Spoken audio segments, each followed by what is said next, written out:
কি গরম, একটু পানি খেয়ে নেই। এই শালা কোথায় গেল? দেখি তো, এটা জাদুর পানি, যার উপরেই পড়বে বর্ষ হয়ে যাবে। এটা তো অনেক কাজের। পানি পেয়ে গেছি, এখন এই জাদুর পানিতে সবাইকে বর্ষ করে দিব। আব্বে শালা পাগল নাকি? এক্ষুনি বর্ষ করে দিব তোকে। সরি ভাইয়া। তুই বুট আমাকে দিবি না, আমাকে দিবি না, মরে যাবো তবু তোকে বুট দিব না। বুট দিবি না, বুট দিবি না, তোকে বুট দিতেই হবে। আরে চেয়ারম্যান ছেড়ে দে ওকে, না হলে বর্ষ করে দিব। এই নে। আব্বে শালা পানি কেন দিলি? এটাই কাজ হচ্ছে না কেন? শালা পুরোই ঢেলে দিব। এখনো হলো না। কুত্তা, ওরে বাবা, পানি পানি।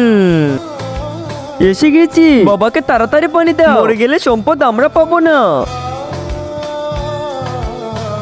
বন্ধুরা, আমি অন্যদের মতো কসম দেব না। এই আল্লাহ লেখাটি যদি ভালো লেগে থাকে তাহলে ভিডিওতে একটি লাইক আর চ্যানেলটিকে সাবস্ক্রাইব এবং কমেন্টে লিখে যেও আই লাভ ইউ আল্লাহ। আরে আরে বাবুজি কোথায় গেল?